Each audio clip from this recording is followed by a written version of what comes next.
గోవింద గోవింద గోవింద గోవింద.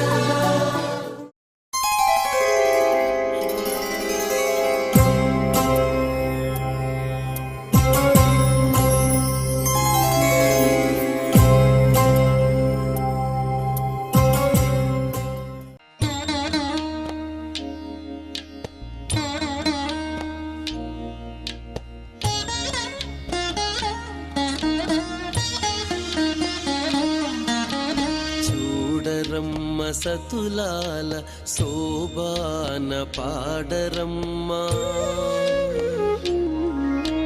చూడరమ్మ సతులాల శోభాన పాడరమ్మ. కూడున్నది కూడున్నది పతి చూడి కుడుతనాంచారి.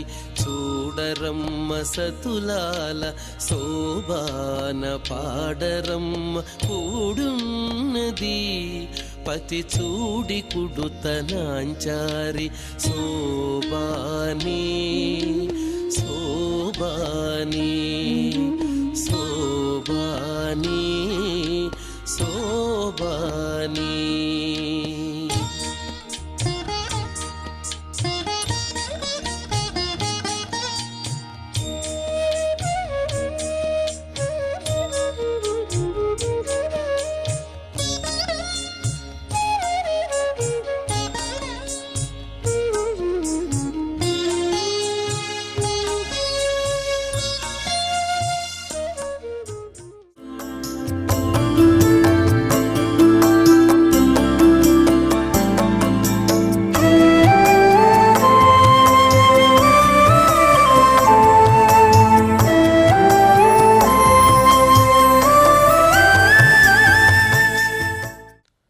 గురోర్యత్ర పరీవాది నిందా వాపి ప్రవర్తతే. కర్ణౌ తత్ర పిధాతవ్యౌ గంతవ్యం వా తతో నియతః. అత్యంత పవిత్రమైనటువంటి ఈ పుష్యమాసంలో శుభోదయ వేళలో దేవదేవుడైనటువంటి శ్రీమన్నారాయణుణ్ణి, కలియుగ ప్రత్యక్ష దైవమైనటువంటి శ్రీ వెంకటేశ్వర స్వామి వారిని పరిపరి విధాలుగా శరణాగతి చేస్తూ ఉత్తమమైన ఈ పుష్యమాస శుభోదయ సమయాన్ని మనం చరితార్థం చేసుకుంటూ ఉన్నాం. ఈ పుష్యమాసంలో మనందరి యొక్క ప్రధానమైనటువంటి కర్తవ్యం గోవిందుడి యొక్క ఆరాధన. గోవిందుణ్ణి, శ్రీమన్నారాయణుణ్ణి ఎంతగా భక్తి ప్రపత్తులతో మనం ఆరాధన చేస్తామో అంత గొప్పదైనటువంటి మహాభాగ్య రూపమైనటువంటి ఫలాలను మనందరం కూడా పొందగలుగుతాం. భగవత్ కైంకర్యం అనేటువంటిది మనకు ఎంతో గొప్పదైనటువంటి సత్ఫలాన్ని అందజేస్తుంది. భగవత్ కైంకర్యంతో పాటుగా మనం అర్థపంచక జ్ఞానాన్ని తెలుసుకొని ఉండాలి. ఏమిటి అర్థపంచక జ్ఞానము అనంటే, భగవంతుడి యొక్క విభూతిని అర్థం చేసుకోవడం ఒకటి, ఆ తర్వాత జీవుడి యొక్క స్వరూపాన్ని అర్థం చేసుకోవడం రెండు, ఆ భగవంతుణ్ణి ఈ జీవుడు ఎలా పొందాలో తెలుసుకోవడం మూడవది, ఈ జీవుడు భగవంతుణ్ణి పొందడానికి ఉండేటువంటి విరోధములేమిటో, ఆటంకములేమిటో వాటిని తెలుసుకుని వాటికి దూరంగా ఉండడం నాలుగవది. అదేవిధంగా భగవంతుణ్ణి పొందితే వచ్చేటువంటి అత్యద్భుతమైనటువంటి ఫలమేమిటో, దాని స్వరూపమేమిటో తెలుసుకోవడం ఐదవది. వీటినే అర్థపంచక జ్ఞానము అని అంటారు. ఇందులో అత్యంత ప్రధానమైనటువంటిది ఏమిటి అనంటే విరోధి స్వరూపం. అంటే భగవంతుణ్ణి పొందడానికి విరోధమైనటువంటి మార్గంలో మనల్ని నెట్టేటువంటి అంశాలు ఏవైతే ఉంటాయో వాటిని తెలుసుకొని వాటిని దూరంగా ఉండడం, వాటిని సుదూర ప్రాంతాల్లో ఉంచడం అనేటువంటిది చాలా అత్యంత ప్రధానమైనటువంటి కర్తవ్యం. మిగతావి ఎన్ని ఉన్నా ఇది కాస్త ఉంటే చాలు, మొత్తం అంతా కూడా పాడైపోతుంది. మన దగ్గర పెద్ద భాండము నిండా తీయనైనటువంటి క్షీరం ఉండి ఏమి లాభం? దాంట్లో ఒక్క చిటుకు చిటుకంత విషము కలిసిపోయిందా క్షీరమంతా కూడా పాడైపోతుంది.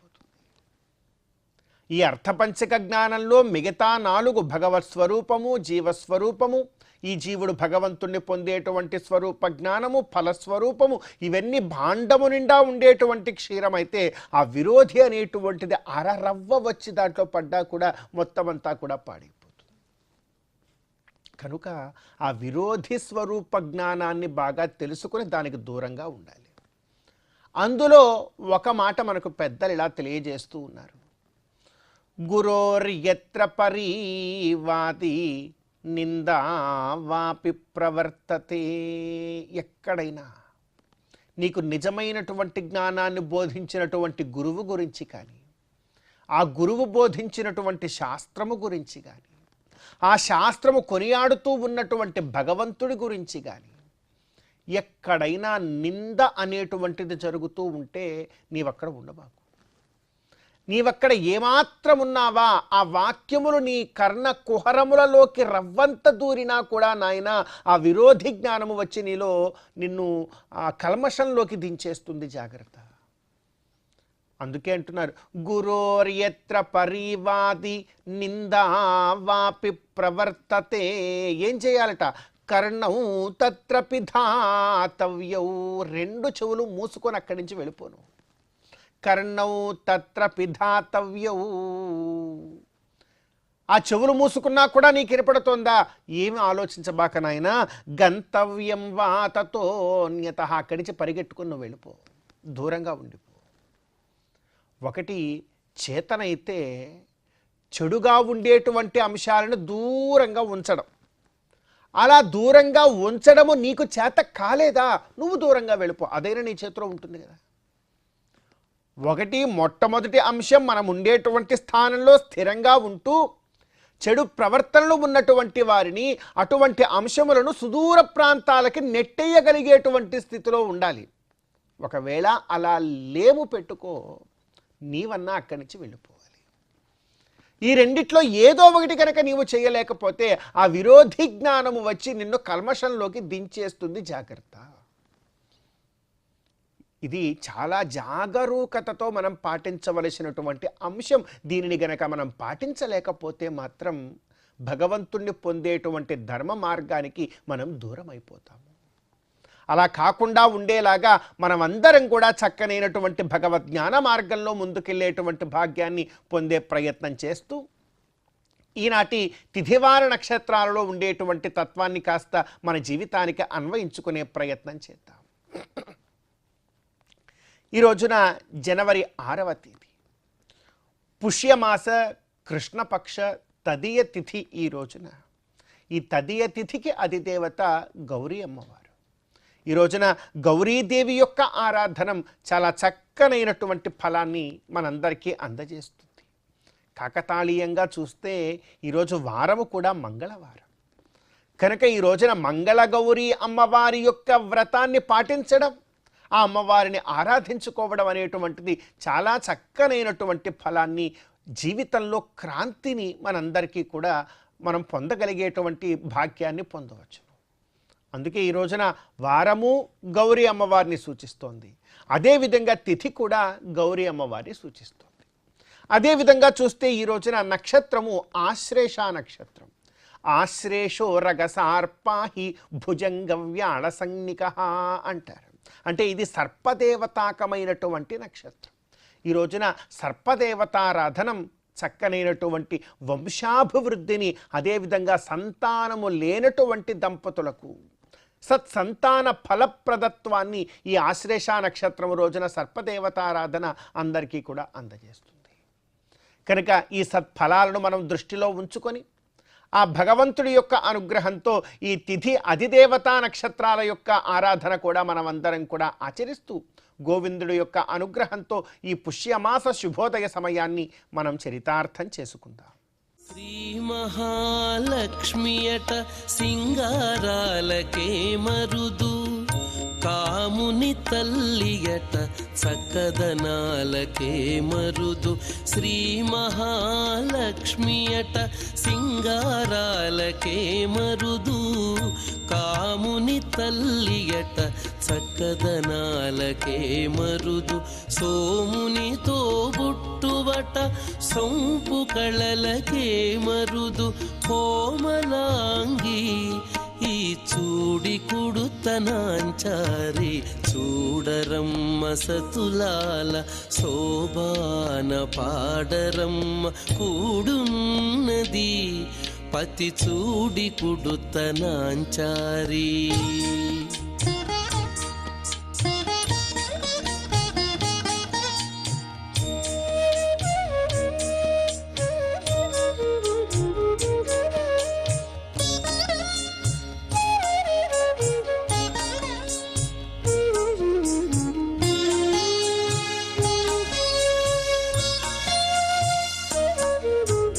కలశాబ్ది కూతురట గంభీరాలకే మరుదు కలపలోకమాతయట దయమరియే మరుదు. కలశాబ్ది కూతురట గంభీరాలకే మరుదు కలపలోకమాతయట దయమరియే మరుదు. జలజ నివాసినియట చల్లదనమే మరుదు జలజ నివాసినియట చల్లదనమే మరుదు కొలది మీరా ఈ చూడి కుడుతనాంచారి జలజ నివాసినియట చల్లదనమే మరుదు కొలది మీరా ఈ చూడి కుడుతనాంచారి చూడరమ్మ సతులాల శోభాన పాడరమ్మ కూడున్నది పతి చూడి కుడుతనాంచారి.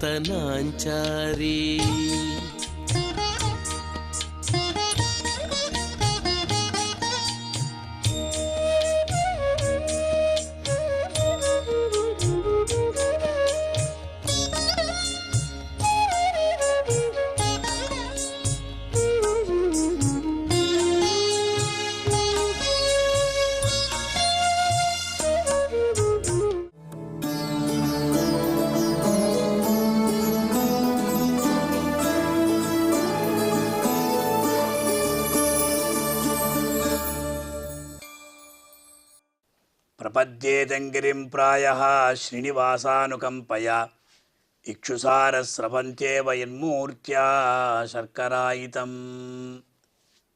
ప్రియ భాగవతోత్తములారా, పరమ పవిత్రమైనటువంటి ఈ ధనుర్మాసంలో గోదాస్తుతిలో ఉన్నటువంటి శ్లోక వైభవాన్ని తెలుసుకునేటువంటి భాగ్యాన్ని మనం పొంది ఉన్నాం. వేదాంత దేశికుల వారి గోదాస్తుతిలో ఈనాడు 21వ శ్లోకాన్ని తెలుసుకునే ప్రయత్నం చేద్దాం. రంగేశ్వరస్య తవ చ ప్రణయానుబంధాత్ అన్యోన్యమాల్య పరివృత్తిమభిష్టువంతః వాచాలయంతి వసుధే రసికాస్త్రిలోకీ న్యూనాధికత్వ సమతా విషయైర్వివాదైః. లోకంలో వివాహ సందర్భంలో మాలా పరివర్తనం ఉంటూనే ఉంటుంది. ఆ మాలా పరివర్తన రహస్యాన్ని ఈ శ్లోకం తెలియజేస్తున్నది. ముఖ్యంగా దేశికుల వారు రంగేశ్వరస్య తవచ ప్రణయానుబంధాత్ అన్యోన్యమాల్య పరివృత్తిం అభిస్తువంతః అన్నారు. హే వసుధే, అమ్మ గోదాదేవి ఎందుకు వసుధేని సంబోధిస్తున్నారంటే ఈవిడ భూమాదేవి అంశం.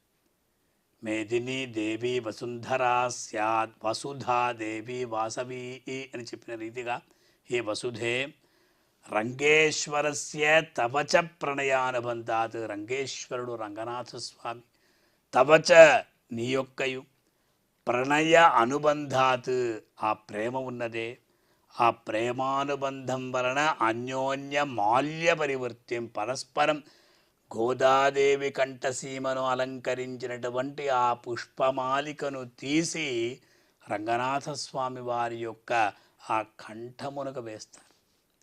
రంగనాథ స్వామి కంఠసీమను అలంకరించినటువంటి ఆ పుష్పమాలికను తిరిగి గోదాదేవి యొక్క ఆ కంఠానికి అలంకరింపజేస్తారు. ఇదే మాలా పరివర్తన కార్యక్రమం.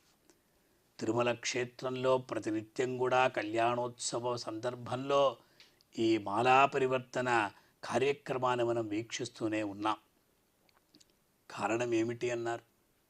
ఎందుకోసం ఈ మాలలను ఇటు అటు మనం పరివర్తనం చేయాలి అంటే, ఎప్పుడైతే ఆ పుష్పమాలికను ధరిస్తారో ఆ సమయంలో వాళ్ళ యొక్క హృదయంలో ఉన్నటువంటి భావన అనేది ఆ పుష్పానికి తగులుతుందట. తరువాత ఆ పుష్పాన్ని ఎదురు ఉన్నటువంటి వరుడికి వేస్తారు, వధువు దగ్గర నుండి వరుడికి వేస్తారు. ఆ వరుడు ఆ వధువు యొక్క హృదయంలో మనస్సులో ఉన్నటువంటి భావనను ఈ పుష్పముల ద్వారా తెలుసుకుంటాట. అందువల్ల ఇది తప్పకుండా వివాహాది సందర్భంలో ఉంటుంది. అందువల్ల అన్యోన్యమాల్య పరివృత్తి అవిష్టువంత. అప్పుడు అందరూ కూడా ఎంతో సంతోషంగా ఈ పరిహాసం చేస్తూ ఉంటారు. వాచాలయంతి వసుదే రసికా త్రిలోకీం, ముల్లోకంలో ఉన్నటువంటి వాళ్ళందరూ కూడా ఆనందిస్తారట. ఎందుకంటే న్యూనాధికత్వ సమతా విషయైర్ వివాదై, వేదాంత దేశికుల వారి యొక్క కల్పనా చాతుర్యం అమోఘమది. వాచామగోచరం చెప్పచ్చు. న్యూన అధికత్వం అన్నారు. ఎప్పుడైతే రంగనాథునికి గోదాదేవి తరపు వాళ్ళు మాలను వేస్తారో, గోదాదేవి మాలను వేస్తుందో, ఆ సందర్భంలో రంగనాథ స్వామి పక్షులంతా ఆహా మా వరుడు ఎంత బాగున్నాడు చూడు, ఎంతో అందంగా ఉన్నాడు చూడు అని వాళ్ళు గోదాదేవిని తక్కువ చేసి రంగనాథుడిని అధికుడిగా చేస్తారట. అదే ప్రకారం రంగనాథుని ద్వారా వచ్చినటువంటి మాలికను గోదాదేవి అలంకరించుకున్న తరువాత గోదాదేవి తరపు వాళ్ళు చూసారా అండి, మా అమ్మ గోదమ్మ ఎంత బాగుంది చూడండి, ఆహా మీ రంగనాథుడు ఎలా ఉన్నాడా అని రంగనాథుణ్ణి న్యూనంగా చూస్తారట. అంతిమంగా సమత, ఇద్దరు కూడా ఆహా చూడముచ్చటైన జంట, ఈడు జోడి రెండు బాగున్నారు, ఇటు రంగనాథుడు అతడు గోదాదేవి ఇద్దరూ బాగున్నారని చెప్పి ఎంతో సంతోషంగా మాలా పరివర్తన కార్యక్రమాన్ని మనం చూస్తూ ఉంటే, మనం ఎప్పుడు కూడా మాంగళ్య ధారణకి అలాగే ఆ జీలకర్ర బెల్లం దైనికే మనం ఒక ప్రాధాన్యాన్ని ఇస్తాం కానండి, ఇదంతా కూడా ఒక అద్భుతమైనటువంటి సనాతన ధర్మం అన్నమాట. ఇది ఉండాలి. అందువల్ల త్వామేవాహు కచ్చిత పరే త్వత్ప్రియం లోకనాథం అనే కొంతమంది నువ్వు అందంగా ఉన్నా అని చెప్తున్నా అమ్మా, కొంతమంది రంగనాథుడు అందంగా ఉన్నాడని చెప్తున్నారు. ఈ ప్రకారంగా ఈ శ్లోకంలో న్యూనాధికత్వ సమత విషయైర్వివాదై అని ఆ స్వయంవరం ఈ ప్రకారంగా ఉన్నది. అలాగే ఈ శ్లోకంలో పదప్రయోగ లాలిత్యాన్ని మనం చక్కగా కూడా ఆస్వాదించాలి. ఆధ్యాత్మిక భావ గాంభీర్యం ఏదైతే ఉందో ఆ గాంభీర్యం ఇక్కడ విశేషంగా అభివ్యక్తమవుతున్నది కనుక మనం ఈ శ్లోకం ద్వారా గోదా రంగనాథుల యొక్క ఆ వివాహ సందర్భం ఏదైతే ఉందో ఆ వివాహ సందర్భాన్ని ఒక్కసారి స్మరించుకొని గోదా రంగనాథుల యొక్క దివ్య అనుగ్రహాన్ని పొంది తరిద్దాం. ఓం నమో వెంకటేశాయ. అమరవందితయట అట్టే మహిమయే మరుదు, అమృతము చుట్టమట ఆనందాలకే మరుదు. అమరవందితయట అట్టే మహిమయే మరుదు, అమృతము చుట్టమట ఆనందాలకే మరుదు. తమితో శ్రీ వెంకటేశు తానే వచ్చి పెండ్లాడే, తమితో శ్రీ వెంకటేశు తానే వచ్చి పెండ్లాడే. కొమెర వయస్సు ఈ చూడి కుడుతనాంచారి, చూడరమ్మ సతులాల శోభాన పాడరమ్మ కూడున్నది. పతి చూడి కుడుతనాంచారి, చూడరమ్మ సతులాల శోభాన పాడరమ్మ కూడున్నది, కూడున్నది పతి చూడి కుడుతనాంచారి శోభాని శోభాని శోభాని శోభాని శోభాని శోభాని.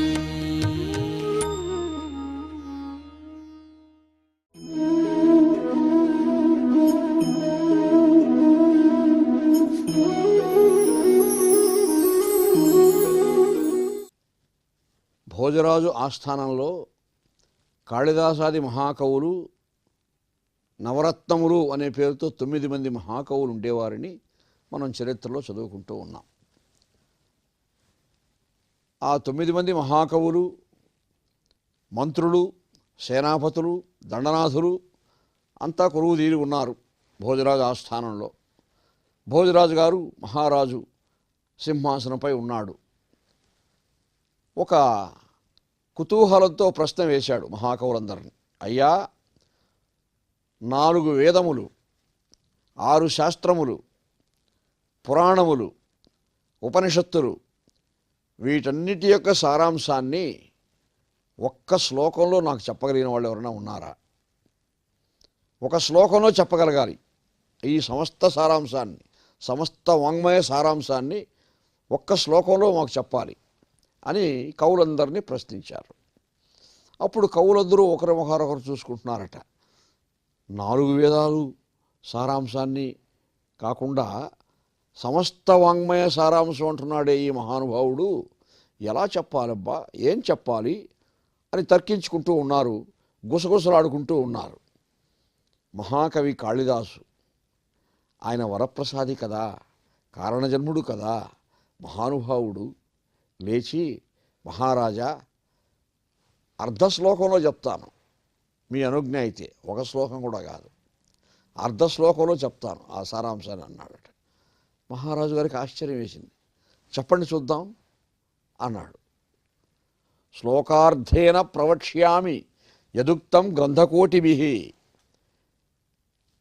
కొన్ని కోట్ల గ్రంథాలలో ఉన్న సారాంశాన్ని శ్లోకార్థేన, అర్ధ శ్లోకంలో చెప్తాను. ఏమిటి? అలా చెప్పడంలో సగం శ్లోకం అయిపోయింది. ఇప్పుడు ఒక పాదం, ఇంకా మిగిలిన సగం ఉంది అంతే.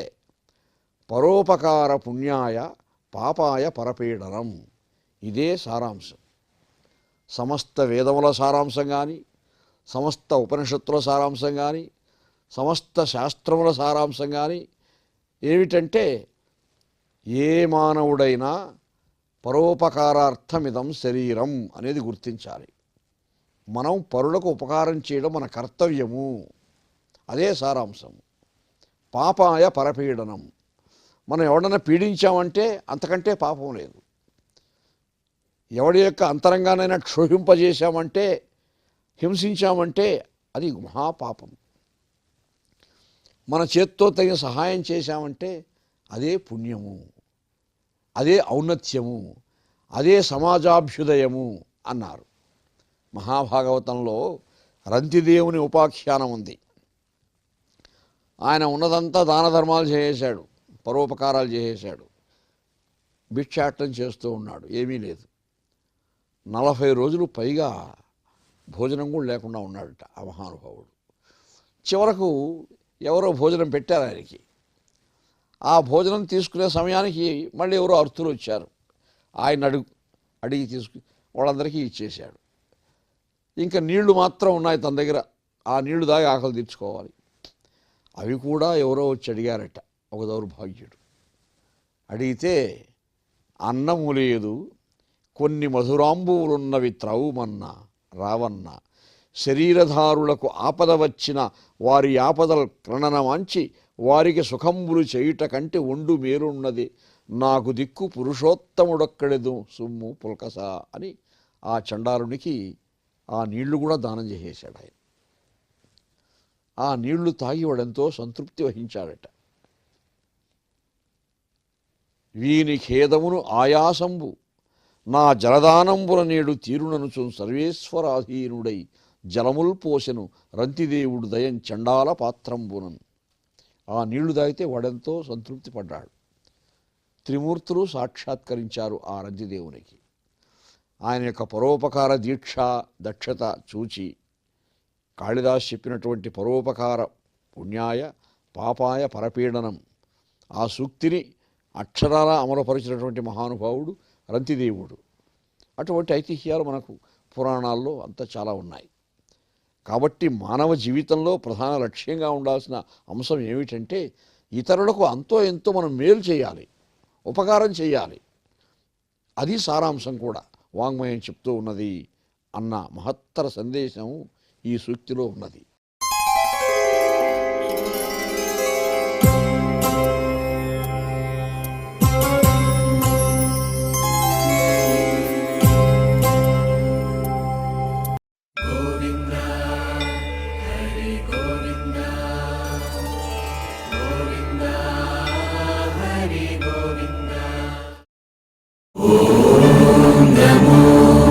నారాయణ